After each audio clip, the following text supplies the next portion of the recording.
Ya debe estar por conectarse la gente. Ya, ha comenzado la transmisión. Esperemos que se empiece a reunir la gente en las redes sociales. Para aquellos que se vayan integrando a esta transmisión, el día de hoy vamos a hablar de Einstein. ¿Ya? Así que, por favor, pónganse cómodos en esta tarde calurosa, al menos aquí en Santiago. Bernardita, ¿cómo estás? Muy bien, ¿y tú, David? Bien, bien, Bernardita. ¿Cómo te trata el calor de esta ciudad? La verdad es que mejor que a muchos porque mi departamento está orientado hacia el sur, entonces no me llega el sol, pero sí, igual, está caluroso, definitivamente.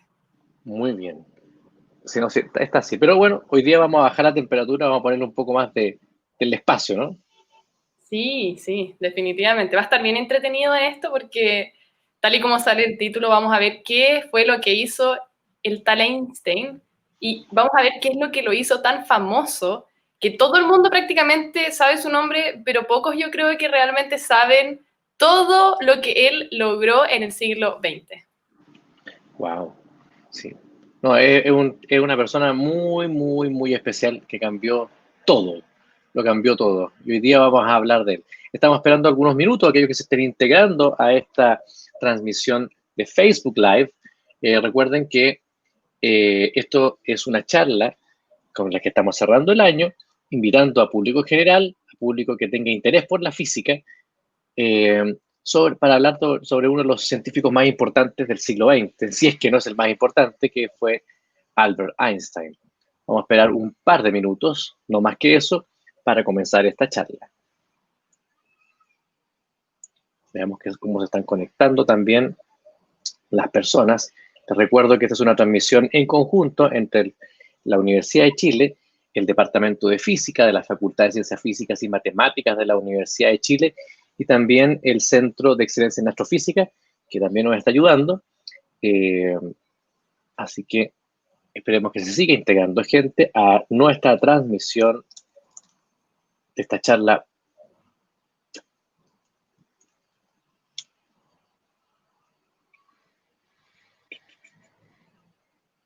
Veamos cómo está funcionando esto. Sí, perfecto. Yo creo que ya estamos bien. Vamos a darnos solamente unos segundos más y vamos a comenzar con esta transmisión. ¿Ya? Ahora estamos en la parte de la prueba técnica. Les pedimos a aquellos que estén en sus casas que por favor tomen un buen vaso de agua o búsquenlo. ¿Ya? Vamos a entrar de lleno a la cabeza de ese caballero que está ahí en la portada, ¿ya? Albert Einstein.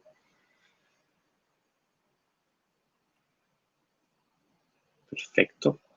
Bueno, siendo las 18:03 minutos, después de estos 3 minutos de rigor, le damos la bienvenida a todos aquellos y aquellas que se integran en esta charla pública de calidad y gratuita que entrega la Universidad de Chile a través de, en primer lugar, el Departamento de Física de la Facultad de Ciencias Físicas y Matemáticas de la Universidad de Chile, también la Universidad de Chile misma, por supuesto, y también el Centro de Excelencia en Astrofísica y Tecnologías Afines CATA. Estamos transmitiendo simultáneamente a través de los fanpage de estas tres instituciones. Tenemos saludos desde México, notable. Bueno, para los que no me conozcan, mi nombre es David Azócar, yo soy el periodista y encargado de comunicaciones del Departamento de Física, del Departamento de Astronomía y del Centro de Excelencia en Astrofísica. Y aquí, con nosotros, aquí en este cuadrito de arriba, se encuentra Bernardita Reed. ¿Cómo estás, Bernardita? Yo muy bien, muchas gracias por la invitación y por presentarme, David. Súper bueno. Para aquellas que no conozcan a Bernardita, Bernardita está muy conocida últimamente, ¿ya? Y cada vez más van a escuchar harto de ella. Bernardita es licenciada en Ciencias, mención Física de la Universidad de Chile, también es licenciada en Ciencias, mención Física de la Universidad de Chile, ambas la estudió en la Facultad de Ciencias Físicas y Matemáticas de la Universidad de Chile y es divulgadora del Centro de Excelencia en Astrofísica. Eh, ¿Cómo ha sido esta experiencia de divulgar, Bernardita? Intensa.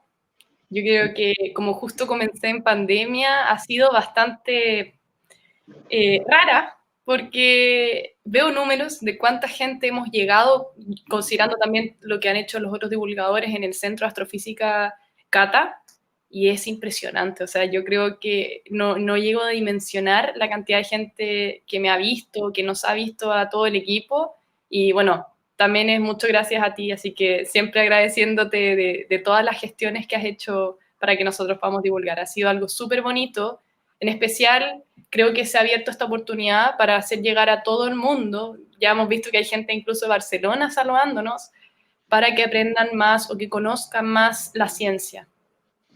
Excelente, sí, no, ha sido una experiencia, y estamos cerrando el año en este momento ya tenemos casi 100 personas simultáneas que están entrando acá, así que, sin más, yo me voy a desaparecer de este lugar porque la gente te vino a ver a ti, así que, por favor, cuéntale a nuestro público en esta charla de qué hizo el tal Einstein y qué lo hace tan famoso. Chao, Bernardita, chao, público, por favor. Chao, El David, público es nos tuyo. vemos. Gracias. Bueno, voy entonces a comenzar presentando, tal y como dijo David, yo soy Bernardita Riet, soy física y astrónoma, y hoy les voy a decir qué fue lo que hizo el tal Einstein, que lo hace tan, pero tan famoso y tan importante para todas las personas que hacemos física.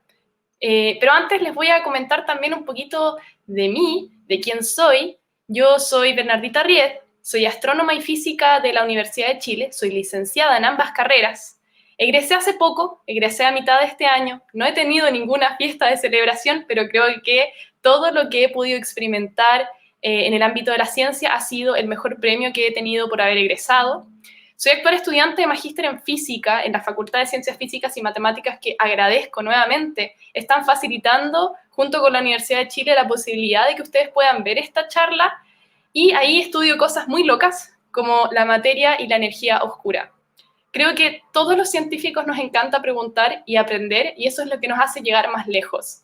Y esta imagen es una imagen mía del año pasado, que estoy posando junto a Takaaki Kahita, que es el Premio Nobel de Física del 2015, y les muestro ese momento que me llenó de mucha felicidad y de ganas también de poder, de alguna forma, extraer todos los conocimientos que hay de ciencias y poder dárselo a la gente. Takaaki Kahita fue premiado con el Premio Nobel por ver experimentalmente que efectivamente los neutrinos poseen una masa y que esta cantidad oscila. Pero no vamos a hablar hoy día de Takaaki Kahita, sino que vamos a hablar de quién era ese tal y famoso Einstein. Pero antes quiero mostrarles una imagen, que es la que está aquí. Acá ustedes ven un mapa de Santiago y pueden ver que está justo marcado la Facultad de Ciencias Físicas y Matemáticas, que es donde yo estudio, de la Universidad de Chile. Y cuando ustedes ven esta imagen, lo más probable es que digan, oh, esto es lo que yo veo en mi teléfono cuando voy caminando. Y les quiero contar que cuando ustedes ocupan el GPS, el famoso GPS que todos tenemos en nuestros celulares, fue o gracias a Einstein que nosotros podemos utilizar los GPS, porque gracias a sus teorías que fueron validadas, nosotros podemos hacer uso de esta tecnología. Y me encanta llegar a este momento en el que, de alguna forma, le hago comunicar a la gente, o le comunico a la gente que nosotros podemos usar la ciencia. O sea, la ciencia sirve. La usamos todos los días cuando, por ejemplo, uno quiere caminar desde La Moneda hasta la Facultad de Ciencias Físicas y Matemáticas. Y como les dije yo, esto fue gracias a los avances que hizo Albert Einstein. Albert Einstein fue un científico famosísimo, importantísimo, considerado uno de los padres de la física moderna, precursor también de la teoría de la gravedad, la teoría de la gravedad que hoy en día nos gobierna. Entonces, les voy a contar un poquito de su historia. Albert Einstein nació en 1879, murió en 1955.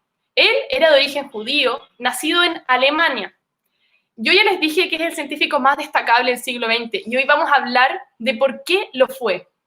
Se puede afirmar que revolucionó la ciencia con sus teorías, y la física clásica fue destruida, por decirlo, por todas las ideas que voy a presentar a continuación.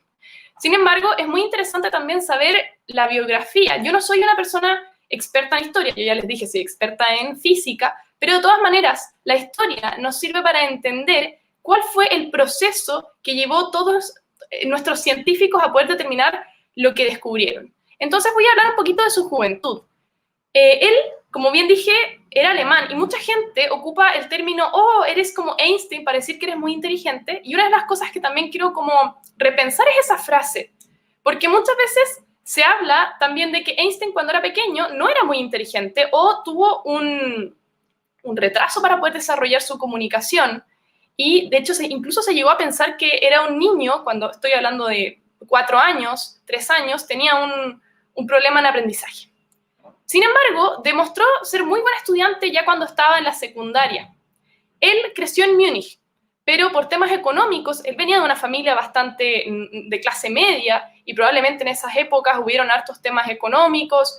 Nosotros sabemos que hubieron crisis a principios del siglo XX, entonces él se tuvo que trasladar a Milán, es algo que yo no sabía, y bueno, me causó mucha risa pensar que tal vez imaginar a Albert Einstein comiendo pizza, no me lo imaginaba. Pero luego se fue a Suiza, que eso es lo que hartas personas conocen, ya que sabemos que se graduó en 1900 de la Universidad Politécnica de Zúrich, donde obtuvo el título de profesor de matemáticas y de física. Sin embargo, lamentablemente, Einstein tuvo problemas para poder insertarse en el ámbito laboral por el hecho de que era judío.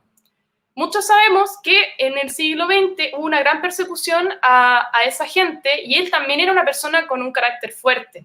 Le costó mucho encontrar y en ese entonces él trabajó de alguna forma, no fue profesor, pero trabajó y investigó por su cuenta de forma independiente. Y aquí quiero llegar al punto más importante de esta charla. En 1905, Albert Einstein publicó 4 papers. Y cuando digo papers me refiero a 4 artículos científicos. Esos 4 artículos científicos cambiaron para siempre la física. Y estoy hablando de que en esos 4 años, él, en el mismo orden cronológico que lo voy a decir, pudo determinar la teoría del efecto fotoeléctrico. Ese fue el primer paper o primer artículo que publicó. Luego, pudo establecer la teoría del movimiento browniano. La tercera fue la gran conocida teoría de la relatividad, en este caso la teoría de la relatividad especial, y ya voy a hablar un poquito más de eso también. Y finalmente, el principio de equivalencia, o la famosa ecuación, que vamos a hablar también, E igual a mc al cuadrado. Todo eso en un año. Y yo les quiero comentar que estoy impresionada, porque yo este año ni siquiera he logrado hacer todos los días mi cama. De hecho, esta es una foto de hoy día. Pero lo que quiero decir es que es impresionante que en solo un año él fuera capaz de cambiar todo. Y eso es lo que vamos a hablar hoy día. Esas 4 investigaciones que revolucionaron la ciencia para siempre. Vamos a comenzar hablando sobre el efecto fotoeléctrico. El efecto fotoeléctrico no es algo que no se conociera. El efecto fotoeléctrico corresponde a esta emisión de electrones por un material cuando se le incide cierta luz específica, no cualquier tipo de luz, de tal manera que esa radiación electromagnética genera este efecto de fotoelectricidad. Entonces yo ilumino de alguna forma, como se ve acá en la imagen, un cable, y de alguna forma se genera una corriente eléctrica. Esta luz que vemos aquí, en un principio es una luz amarilla, pero ellos se dieron cuenta que dependiendo de la longitud de onda o de la frecuencia de la luz con la que yo ilumine, se va a generar este efecto o no. De alguna forma, esto dio pie para pensar en la cuántica. Entonces, de alguna manera, en ese minuto lo que estaba sucediendo era que todo el mundo estaba cuestionándose si es que la luz era una onda o era una partícula. Eso era lo que se estaba discutiendo a principios del siglo XX. Y de alguna forma, Einstein lo que pudo decir o pudo predecir es que habló de una especie de discretización, es decir, que pensamos en paquetes, la luz, pero paquetes de onda. Y él los llamó paquetes de onda, como bien sale ahí en inglés. De alguna manera, estos paquetes de onda los pudo relacionar con esta cantidad de energía que era transmitida cuando la luz iluminaba, de alguna forma, un material que tuviera este efecto fotoeléctrico. Ahora, muchas personas, y ustedes bien sabrán, Albert Einstein fue galardonado con el premio Nobel, pero les voy a decir que fue galardonado por este efecto, por poder describir la teoría del efecto fotoeléctrico. Mucha gente cree que es por la relatividad especial, o por la relatividad general, o por otras cosas, pero principalmente su premio Nobel fue galardonado por poder describir este efecto tan raro y que tenía a todos los científicos intrigados. La pregunta es, ¿dónde podemos nosotros encontrar el efecto fotoeléctrico en la realidad? Bueno, en muchísimas partes. Hoy en día las televisiones, las pantallas principalmente, utilizan el efecto fotoeléctrico. También los paneles solares, cuando incide la luz en ellos y se genera esta corriente, y gracias a eso podemos tener energías limpias. También las cámaras, cuando tomamos fotos, y finalmente, para los más entendidos, también los test de alcohol. También el segundo paper que Albert Einstein publicó en 1905, y se me olvidó agregar, ¿saben qué edad tenía en 1905? Tenía 25 años. 25 años, yo tengo 23 y estoy lejos de poder publicar 4 artículos que cambien la historia. Pero no pierdo la esperanza, todavía tengo 23, me quedan 2 años. Pero como estaba diciendo, el segundo artículo que Albert Einstein publicó fue el del movimiento browniano.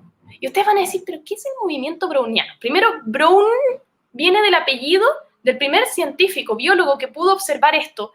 Y es cuando ustedes, por ejemplo, ven, como acá está en la imagen, que se ilumina cierta pieza oscura y se ven como estos como polvitos que como que suben y bajan, ¿no? ¿Han visto como ahí se ve estos polvitos?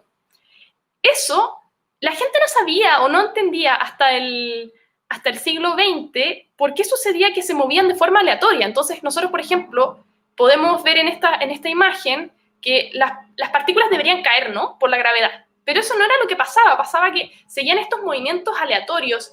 Y eso, la explicación que dio Albert Einstein es que estas partículas más pesadas, que serían polvo o polen, están inmersas en un fluido. En un fluido como en este caso es el aire. Y entonces, constantemente, esas partículas, que en este caso las rojas serían las de polvo, están chocando con las partículas del fluido. Y esto fue súper importante porque este movimiento aleatorio se da entonces porque las partículas más pesadas chocan con moléculas o con átomos. Antes no se creía que existían las moléculas. Entonces, gracias, de alguna manera, Albert Einstein abrió la puerta a la posibilidad de tener átomos.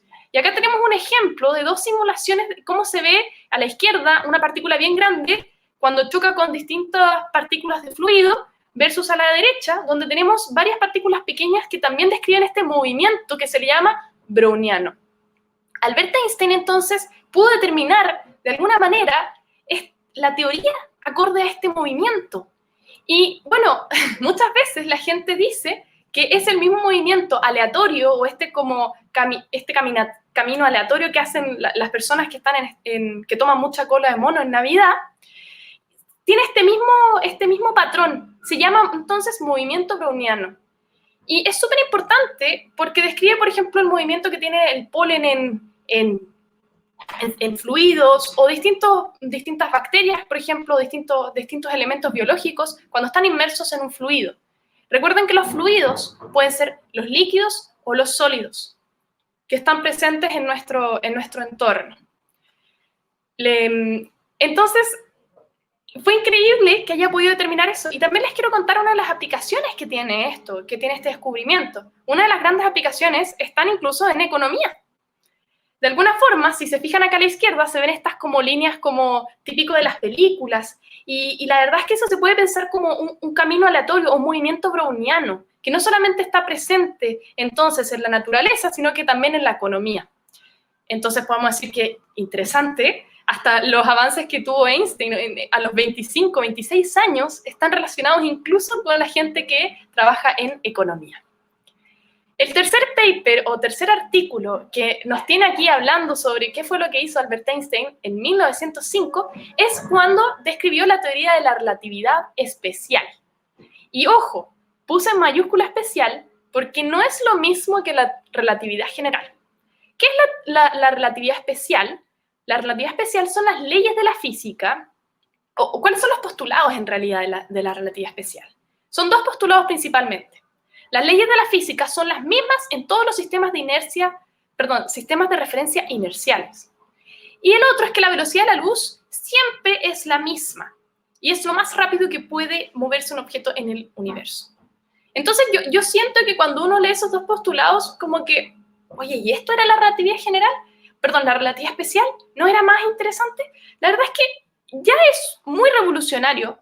Porque cuando uno dice que la velocidad de la luz es lo máximo que uno puede tener, eso implica que el espacio se contrae o que el tiempo se dilata. Yo he visto por ahí algunas personas que le adjudican 100% de la autoría de la relatividad especial a Albert Einstein, y eso es algo que quiero también desmitificar ahora. Albert Einstein no fue el creador completo de la teoría de la relatividad especial. Poincaré, que fue un científico, un matemático francés, y Lorentz, que fue otro físico muy importante, fueron los padres de esta idea. De alguna forma, Albert Einstein no era tan genial con las matemáticas, pero lo que él tenía era la creatividad. Poincaré, Lorentz y todos los científicos que habían habido hasta antes de Albert Einstein tenían ideas increíbles, y yo creo que eran hasta más inteligentes algunos que Albert Einstein. Pero la gracia de Albert Einstein es que pudo pensar, oye, pero el tiempo puede ser relativo.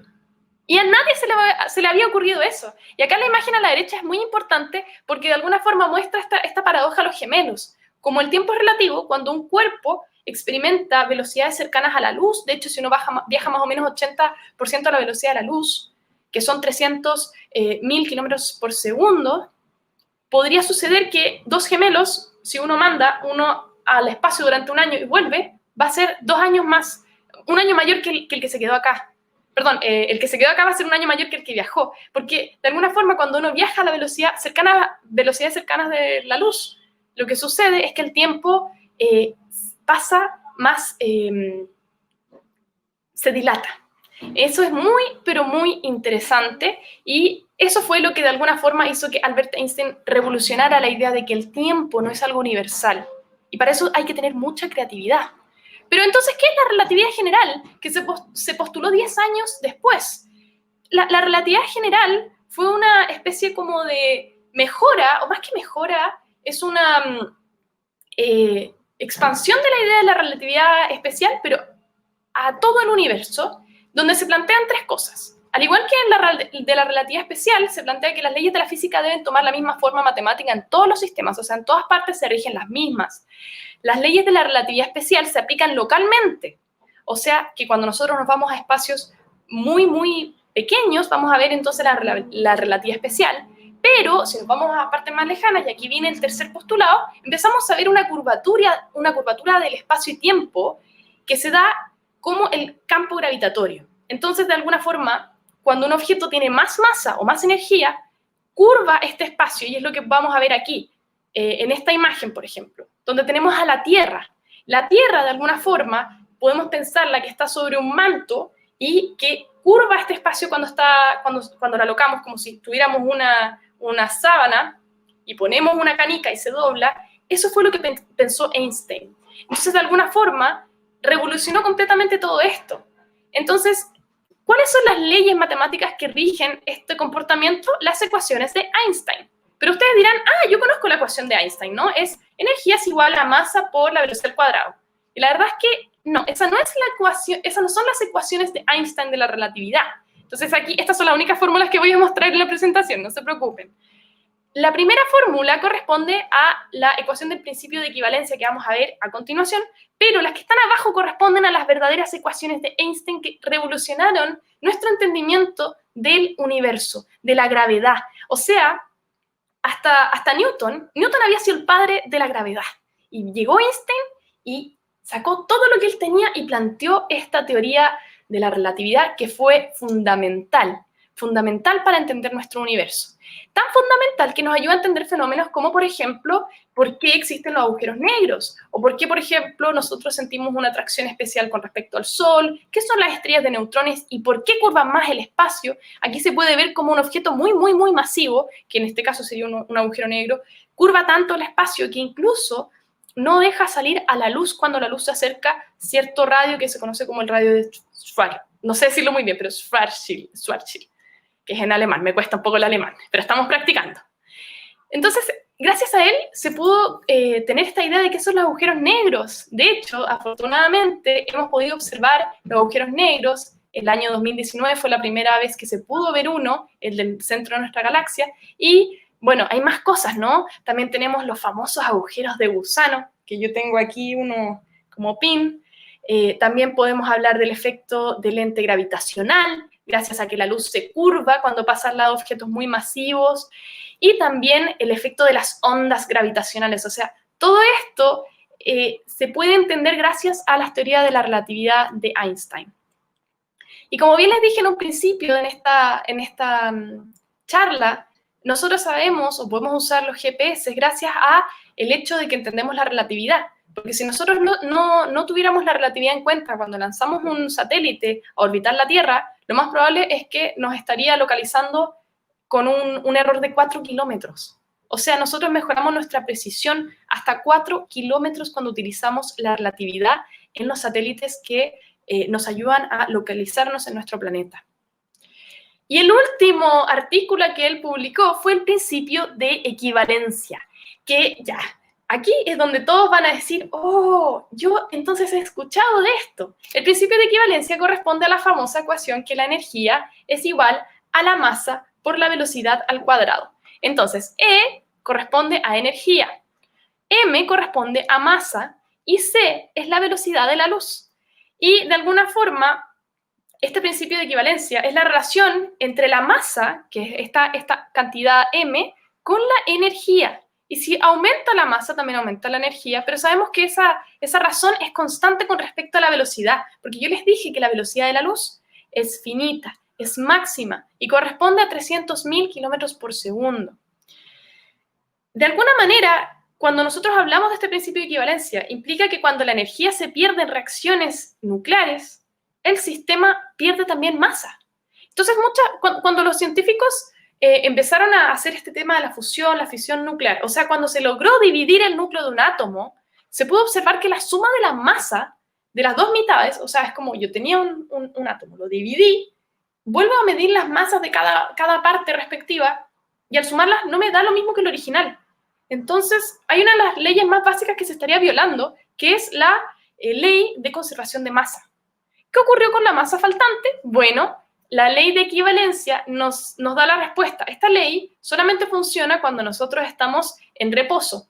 O en verdad esa fórmula que les mostré de que energía es igual a masa por la velocidad de la luz al cuadrado. La equivalencia de masa y energía dio la respuesta. De alguna manera, la masa que se perdió se fue como energía liberada. De alguna forma, masa y energía no son cosas distintas, sino que están completamente relacionadas cuando hablamos, por ejemplo, de fusión o fisión de átomos. Y esto claramente tuvo un efecto muy grande en los avances tecnológicos del siglo XX. Muchos avances, y eso es una de las cosas que también quiero hablar ahora, que tienen que ver con los temas que tal vez no todos sabemos de Albert Einstein. Entonces, entendiendo que esos son los 4 artículos que revolucionaron la ciencia, imagínense, todos en un año, vamos a hablar ahora un poquito de cosas que tal vez ustedes no sabían de Albert Einstein, y voy a partir hablando de un tema que está relacionado con el principio de equivalencia, o cuáles fueron uno de los mayores efectos. Uno de los mayores efectos que tiene el principio de equivalencia es el hecho de que de alguna manera tenemos centrales nucleares que convierten esta energía que se libera cuando hay una fisión en energía que nosotros utilizamos en el día a día. Imagínense, un 11% de la energía que se utiliza hoy en día en la sociedad viene, en promedio en el mundo, viene de esta fuente de energía.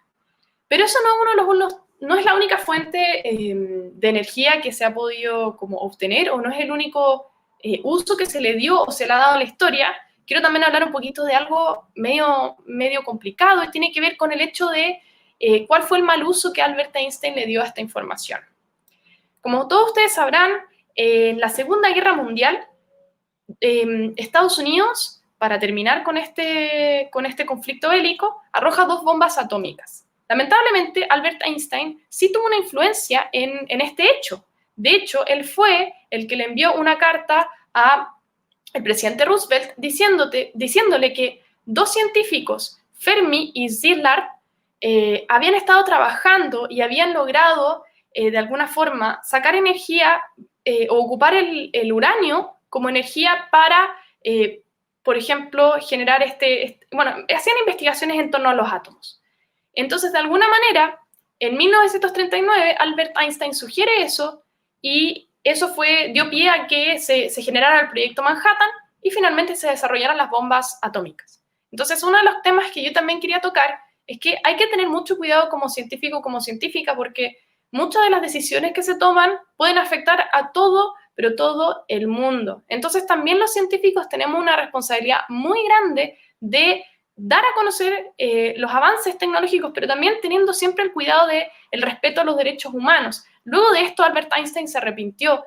Incluso por mucho tiempo fue pacifista e intentó lograr llegar a, de alguna forma, generar más paz en el mundo. En ese momento habían hartos problemas y la verdad es que es un tema súper delicado.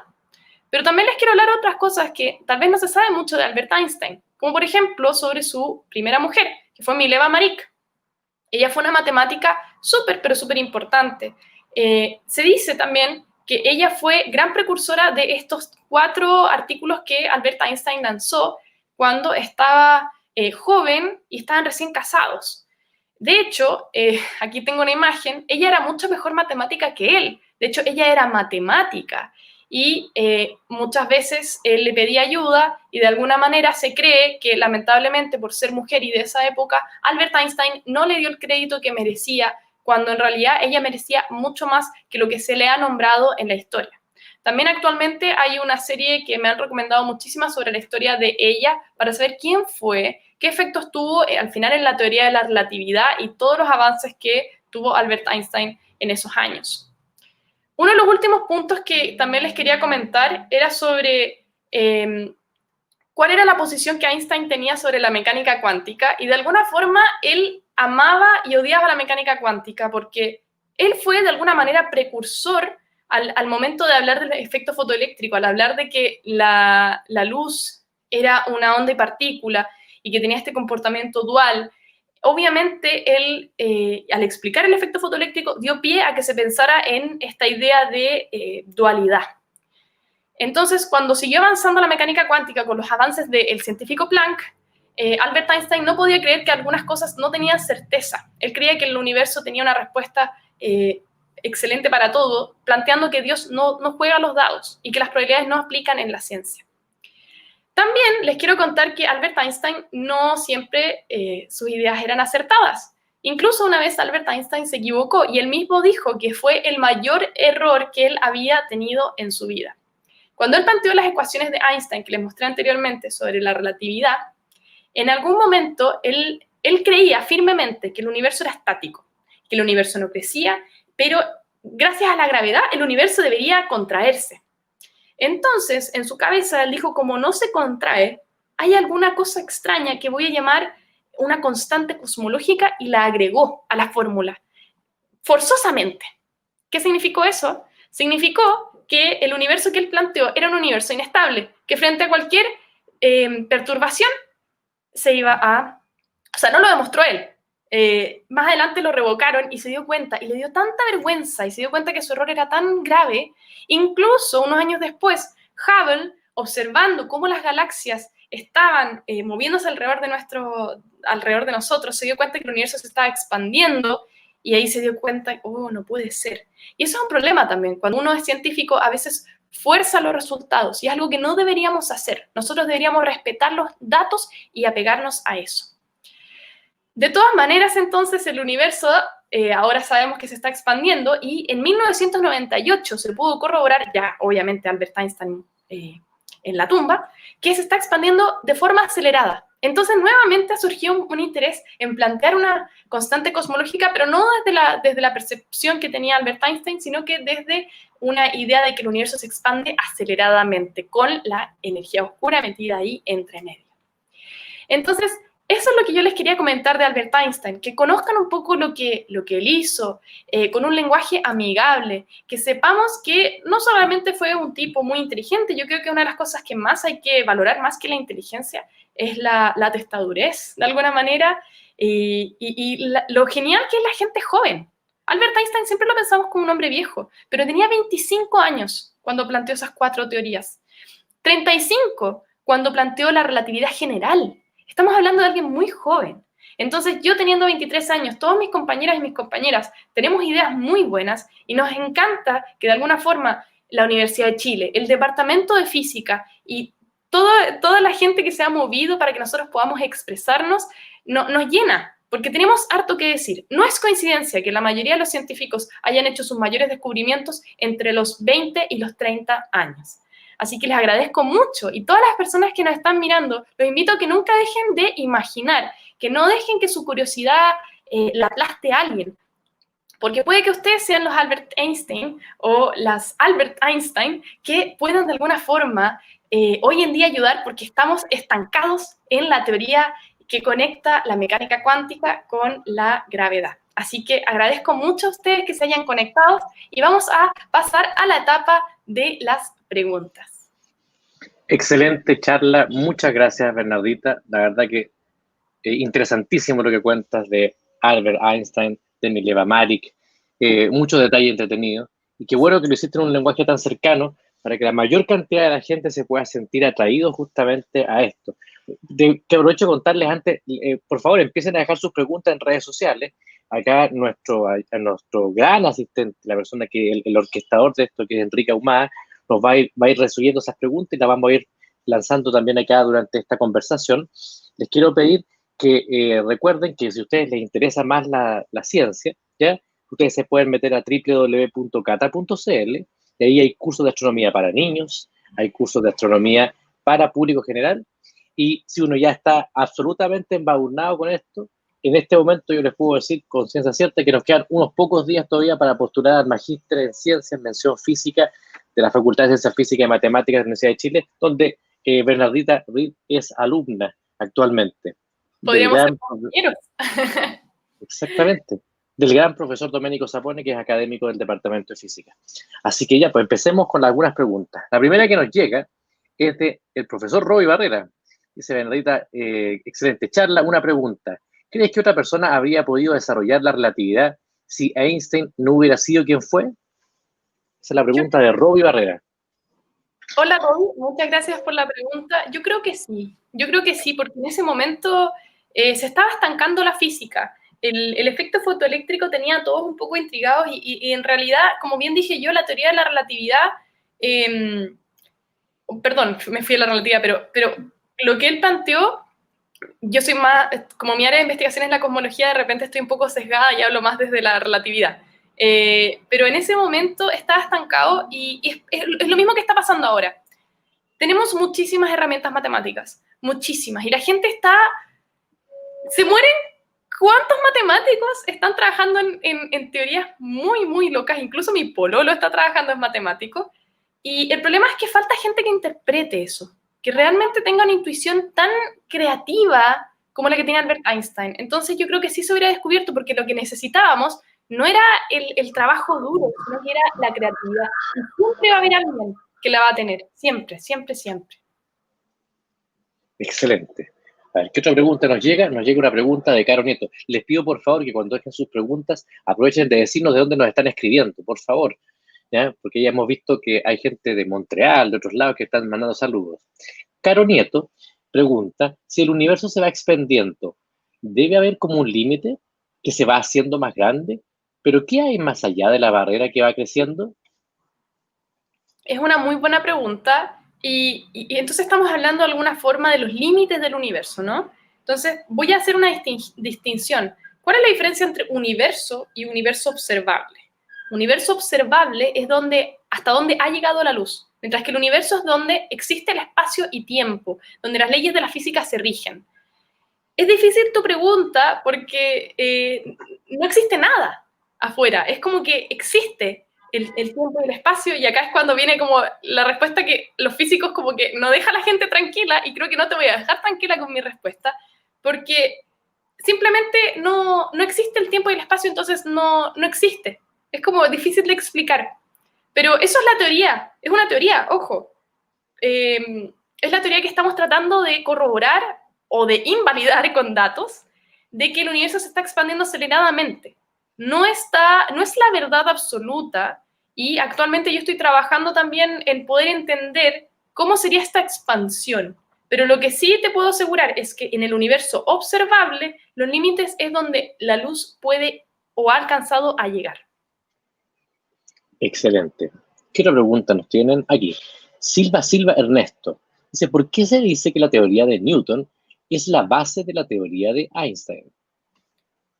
La teoría de Newton fue planteada en el siglo XVII. Es la que describe muy, pero muy bien la mecánica celeste, por ejemplo, a nosotros en la Tierra, pero empieza a tener algunos problemas porque de alguna forma, por ejemplo, plantea que la luz no tiene una velocidad finita, que no existe, por ejemplo, la velocidad finita. Y nosotros podemos observar en el espacio que eso o sea, perdón, que la velocidad sea infinita no ocurre por todos los fenómenos que yo te había mostrado anteriormente. También algo que sucede es que muchas veces los efectos relativistas, se dice que es cuando uno considera esto de cómo el espacio se curva, es muy mínimo cuando observamos ciertas escalas.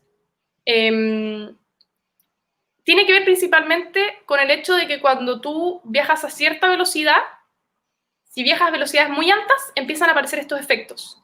Entonces, no empieza a aparecer la relatividad en lo que vemos en el día a día, pero sí empieza a aparecer cuando nos vamos a escalas un poco más raras, como por ejemplo la de los GPS, o cuando pensamos en agujeros negros, donde las masas están muy concentradas en lugares, o cuando nos alejamos y vemos que el espacio no necesariamente es más o menos plano, sino que tiene estas distorsiones o esta curvatura, se dice. Entonces, en realidad, de alguna manera, la relatividad general siempre nace la relatividad, siempre nace de la teoría de Newton, porque describe muy bien de forma corpuscular y general la física. Excelente. A ver qué otra pregunta nos aparece en este momento. Aquí, Jimena Saldía pregunta, ¿cuál es la relación entre los átomos y la energía nuclear? Alfredo, 11 años. Muy buena pregunta que tiene ahí Alfredo. Bueno, los átomos, la palabra átomo viene de a, sin, y sin división. Se creía cuando, si no me equivoco, fue un griego el que, no me acuerdo el nombre exacto del griego que planteó la existencia de los átomos, pero después vino la teoría de Dalton, varios científicos que empezaron a pensar que los átomos eran las partículas indivisibles que constituían la naturaleza. Y Rutherford y Thomson plantearon que no son unas partículas por sí solas, sino que los átomos son un núcleo con electrones orbitando alrededor. Eso fue la teoría más avanzada. Eso fue Thomson. Y de alguna forma, ese núcleo tiene dos tipos de partículas adentro. Tiene neutrones y protones. Y de alguna forma, cuando tú inyectas cierta energía, puedes hacer que se separen. Cuando tú haces eso, estás rompiendo las fuerzas de atracción fuertes que existen entre esas dos partículas, o también conocido, bueno, ya eso sería irme a otro área, pero también hablar de los gluones. Entonces, de alguna forma, cuando tú separas esto, se libera mucha energía. Entonces, cuando hablamos de átomos y de energía nuclear, la energía nuclear viene de, por ejemplo, separar los núcleos de los átomos, principalmente. Súper. Veamos la siguiente pregunta. Esta pregunta la hace Juan Ramón Díaz Elizondo y pregunta, ¿trabajas también con el modelo estándar de la física de partículas? Yo específicamente no trabajo con el modelo estándar, porque mi área de investigación ha sido estudiar la estadística de cómo yo puedo conectar las galaxias a grandes escalas con la materia oscura. Sin embargo, es muy importante que la gente que estudia eso tenga una buena conexión con la gente que haga física de partículas, como bien planteas tú, ya que todo lo que vemos en el universo en algún minuto, si es que seguimos con la teoría del Big Bang, estuvo muy, muy apretado en un espacio muy pequeño. Entonces, que tú y yo seamos de color tal vez rosado, más o menos, o color piel, tiene de alguna forma, o tiene que estar determinado porque algo en el origen del universo era de cierta manera.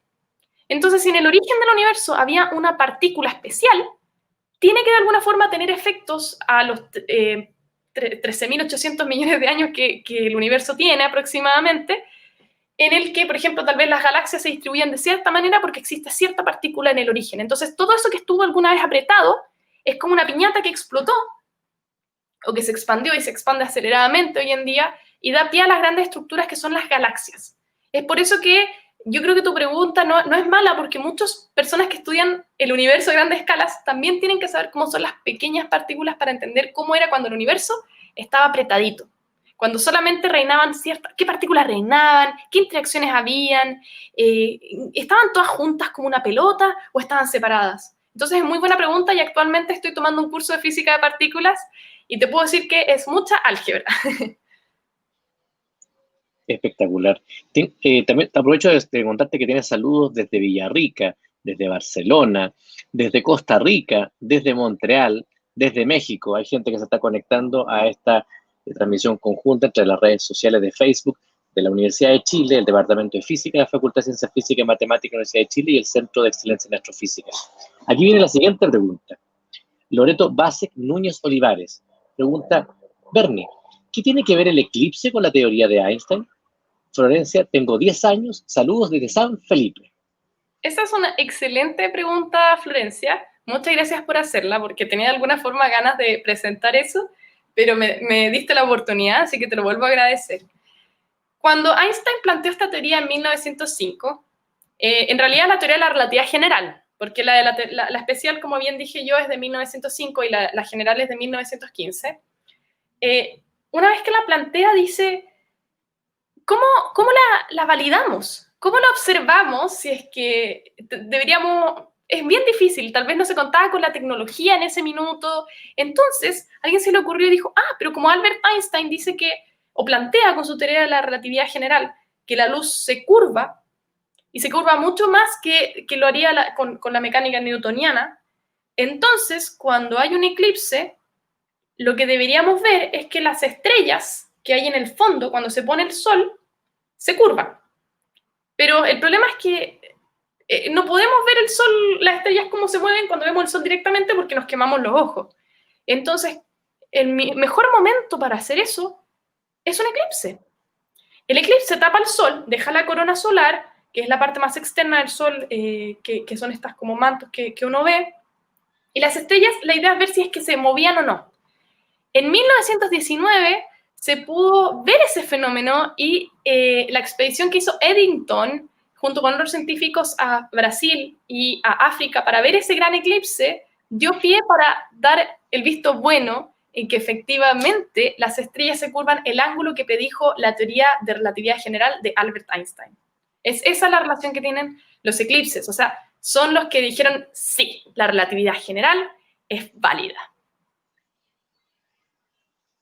Fantástico.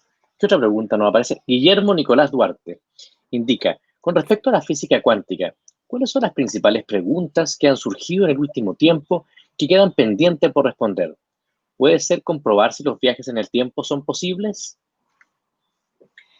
La principal pregunta que yo creo que hoy en día está abierta es el tema de conectar la teoría de la gravedad con la mecánica cuántica. Eso es lo que más se busca poder responder hoy en día. Es muy difícil.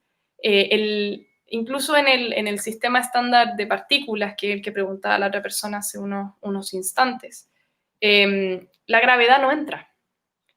Entonces, hoy en día, el sistema que tenemos de partículas, sabemos que hay una pieza faltante, y algunos plantean que existe esta partícula, que son los gravitones, que generan estas ondas gravitacionales, pero no podemos conectarlo. Y ese es el gran desafío que hoy está abierto. Con respecto a la pregunta de los viajes en el tiempo, no son... Lo que yo tengo entendido es que no son posibles, no es mi área de investigación, pero sí te puedo decir que la relatividad plantea que este tiempo es relativo, pero no significa que uno pueda ir hacia atrás, sino que de alguna forma el tiempo se expande o se siente de forma más lenta. Además, estuve viendo hace poco un tema de los cristales de tiempo que plantean un poco de esa simetría de cómo el tiempo podría estar como sucediendo de una manera muy diferente a cómo la percibimos. Y quiero hacer un punto ahí. Nosotros tenemos como, no sé si es una maldición o es nuestra condición, de que experimentamos el universo o nuestro entorno de una forma muy sesgada. Nosotros vivimos en unidades de metros. Nosotros no entendemos en realidad, o no podemos percibir con nuestras manos, con nuestros ojos, con nuestras orejas, lo que es un nanómetro, o no podemos experimentar lo que son parsecs. Son distancias muy grandes o muy pequeñas. Es por eso también que el hablar del tiempo, nosotros percibimos el tiempo de los segundos, de los minutos. Tal vez hayan cosas más extrañas sucediendo en intervalos muy pequeños o muy largos. Y eso es algo que nuestra limitación humana no nos permite entender. La próxima pregunta es de Max Enrique Monsalve Gajardo y pregunta, al expandirse el o los universos, ¿lo hace en forma recta o se va curvando a medida que aumenta su velocidad? La palabra recta no se utiliza si es de forma plana. De hecho, uno habla de un parámetro que se llama curvatura. Si la curvatura es positiva, igual a cero o negativa, esa expansión es plana si es que es cero, como esférica si es positiva o como una silla de montar cuando es negativa. Y la segunda pregunta, ¿cuál era? Ah, sí, si iba aumentando la velocidad, sí, porque se está expandiendo aceleradamente. Y la aceleración se define como la variación de la velocidad en el tiempo. Y si está acelerando es porque la velocidad está variando, y en este caso está aumentando. Mira, la próxima pregunta de Marcela Gaete. ¿Quién es tu científico favorito y por qué? De Santiago de Chile. Siempre lo cambio. A ver, el de este año, bueno, creo que este año me he maravillado harto con Chandrasekhar, que fue un físico de la India, que fue el que planteó que los hoyos negros se podrían generar a partir de la muerte de estrellas muy masivas. Y él fue galardonado con el premio Nobel, pero es muy triste su historia porque cuando él planteó eso, todo el mundo, o no todo el mundo, pero mucha gente lo trató en menos porque no creyeron que su teoría era posible. Y creo que hoy en día Chandrasekhar es uno de mis favoritos. Chandrasekhar, lo anotaremos. Otra pregunta, a ver, veamos qué nos manda Enrique. Gabriel García, saludos desde México. ¿Qué nos puedes decir respecto a Hilbert y su disputa con Einstein? No sé si estoy al tanto de esa disputa, pero Hilbert lo he estudiado mucho más en mecánica, en especial en mecánica cuántica, quiero decir, en los espacios de Hilbert, pero desconozco la pelea, así que si alguien puede dejar ahí un link para ver el gossip, el chisme, a mí me interesa saberlo. Buenísimo. ¿Qué otra pregunta nos trae? Enrique nos va. Ah, perfecto. Paco Bustos. Quiero agregar que Albert Einstein se pelea con mucha gente, entonces no me sorprende que se haya peleado con Hilbert. Eso es un tema que quería agregar. Era bueno para los golpes, entonces, nuestro Albert Einstein. Golpe científico. Y Paco Bustos, me gustaría saber si la teoría de la relatividad se relaciona o aporta al conocimiento de la energía y materia oscura. Muy buena charla, indica Paco Bustos. Hola Paco, y sí, es la base. Una de las primeras cosas que yo por ejemplo, estudio cosmología. La cosmología es la encargada de explicar cómo el universo se expande, cuál es el origen de este, y de alguna forma yo bien dije que hoy en día la teoría que más prevalece es esta de la materia y la energía oscura. Y parte entendiendo de la relatividad. O sea, antes de que Albert Einstein planteara esta idea, los astrónomos creían que el universo era con suerte la Vía Láctea, con suerte. Hoy en día sabemos y se han observado miles de millones de galaxias y si no hubiera sido por la teoría de la relatividad, nos hubiéramos demorado muchísimo en entender esos datos. Es la base, porque lo que hace la relatividad general, y esto aquí es súper importante, es relacionar la geometría del espacio con la materia y la energía que éste tiene. No son cosas separadas. Ese era el problema de Newton. Quiero volver entonces un poquito a Newton. Newton logró describir la mecánica de los cuerpos con sus tres leyes.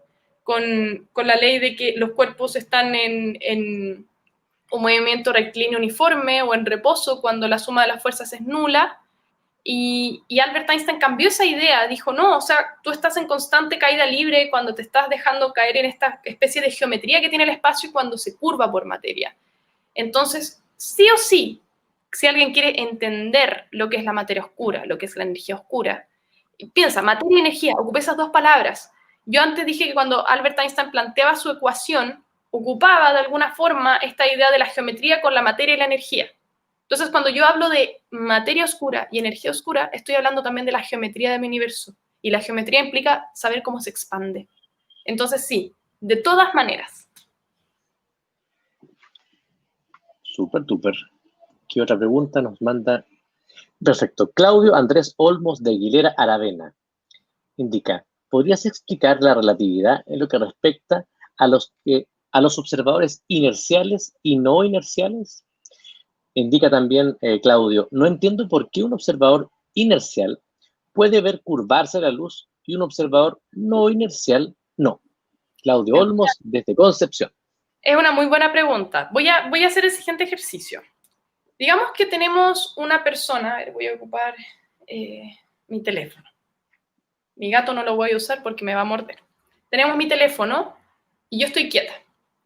Si yo veo si ambos estamos quietos y la luz pasa al frente de nosotros, alguien prende una linterna y pasa unas de luz, esa luz va a tener una velocidad finita. Si es que mi teléfono se empieza a mover y el teléfono emite unas de luz, imagínense mi teléfono se mueve a la mitad de la velocidad de la luz y emite unas de luz que también va a viajar a la velocidad de la luz. Uno pensaría clásicamente que las velocidades se suman, que si este viaja con la mitad de la velocidad de la luz también tiene que viajar a la velocidad de la luz, entonces esto sería 1.5 veces la velocidad de la luz. Pero nosotros sabemos que eso no es posible, por la ley que acabo de plantear yo, de que la relatividad dice que no se puede.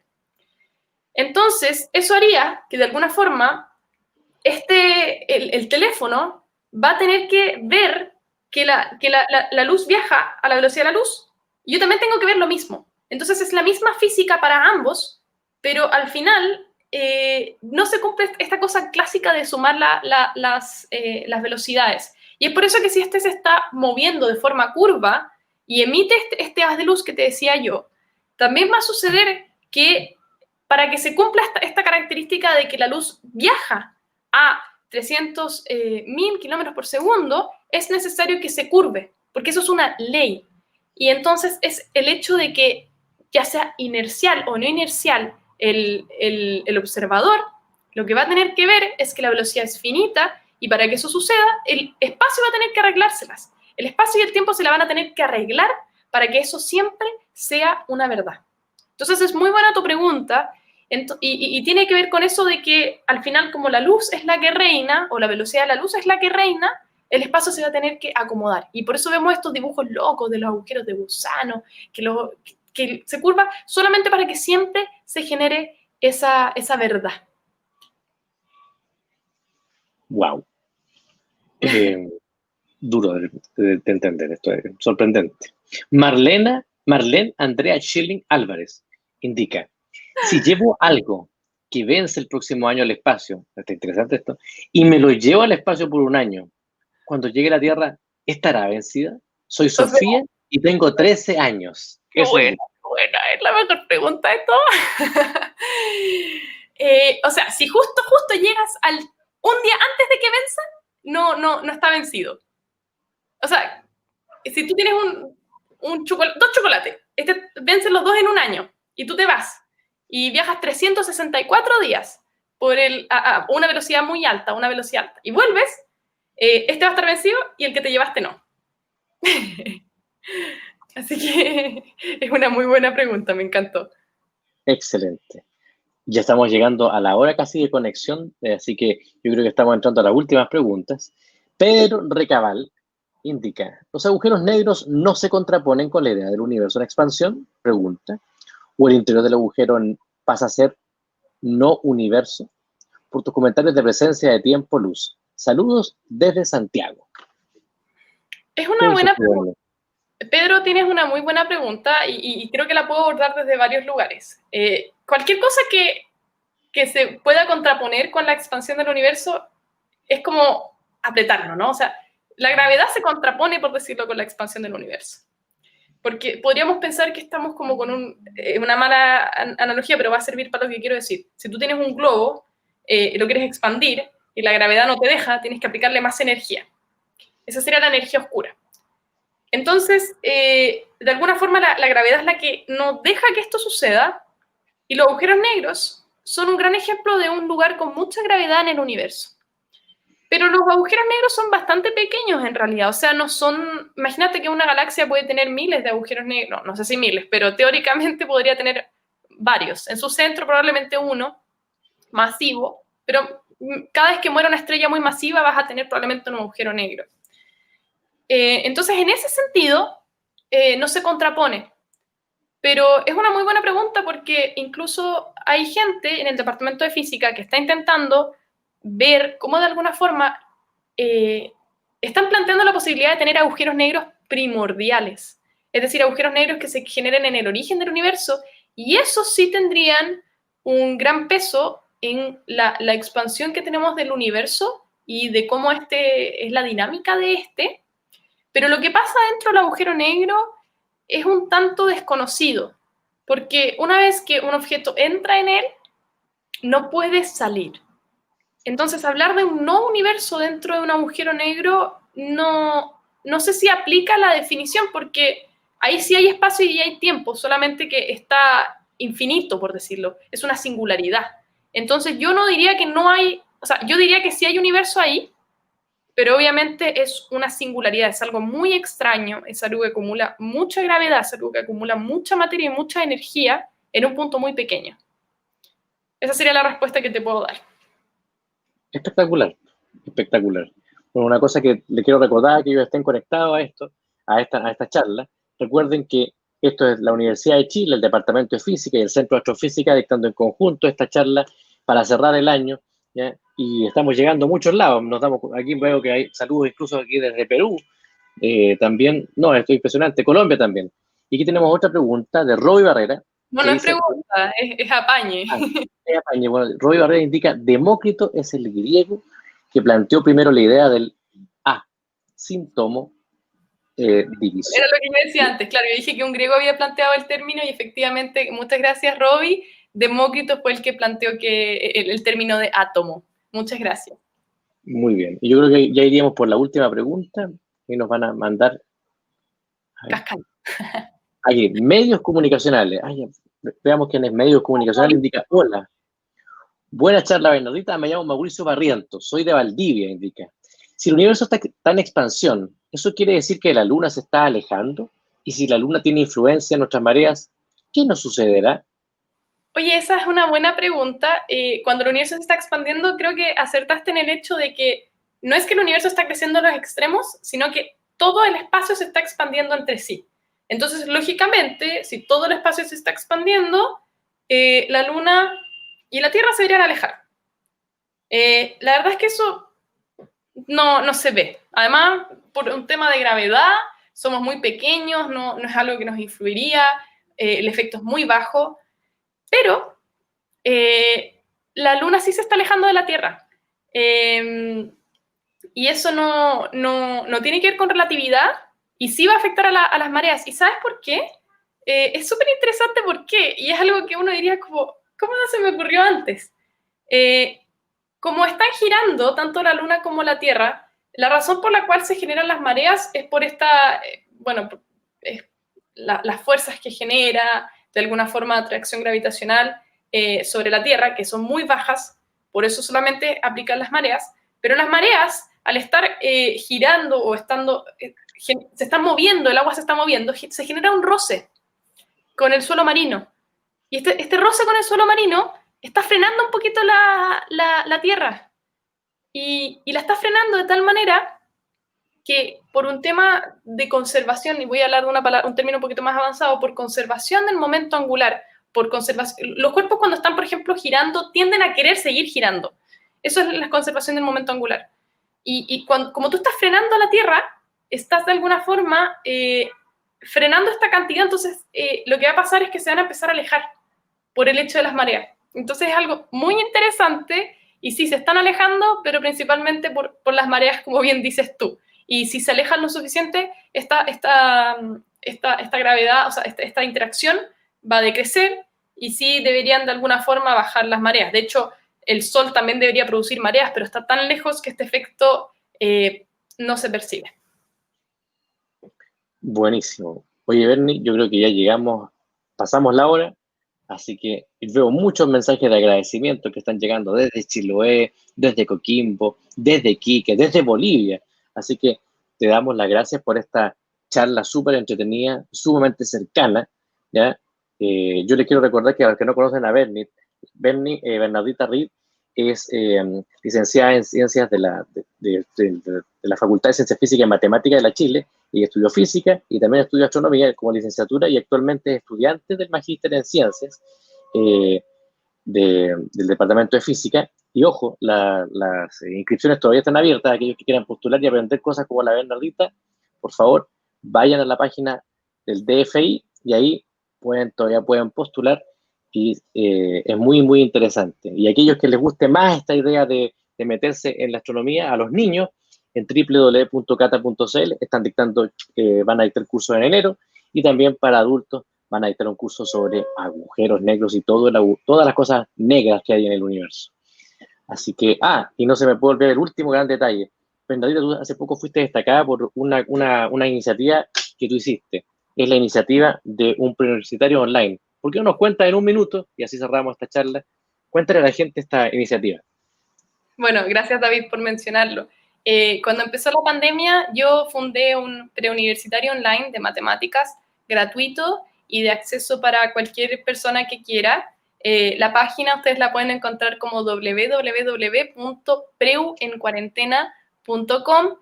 Los invito, yo sé que la prueba de transición es el lunes, así que les mando mucha suerte a la gente que la va a dar, pero todo el material va a estar disponible para el próximo año. Le mando un saludo a mi hermano que va a también dar la prueba. Para que se metan, todo es gratuito. La idea es que hagamos no solamente el conocimiento científico accesible, sino que también el conocimiento matemático, la educación. Esto también es educación, veámoslo como que la educación puede ser entretenida. Yo intento también con mis guías del preu hacerla entretenida, y siempre en nuestras guías del preuniversitario en cuarentena van a encontrar una biografía de una científica destacada. Así que vayan a verlas, vayan a echarle un ojito, porque es un proyecto que hemos hecho con mucho cariño y vamos a seguir trabajando para mejorar la educación en nuestro país. Excelente, entonces. Bueno, les damos gracias a todas, a todos aquellos que se han conectado, ¿ya? Desde muchos lugares del mundo, la Universidad de Chile, el Departamento de Física de la Universidad de Chile y el Centro de Excelencia en Astrofísica, que se unieron en esta ocasión para transmitirlo acá por Facebook. Así que, sin más, les damos las gracias a todos, y a lo mejor nos vemos el próximo año. Que estén muy bien. Gracias, nos vemos, cuídense. Chao, Bernardita. Chao a todos, que estén muy bien. Que tengan un buen día. Chao, chao.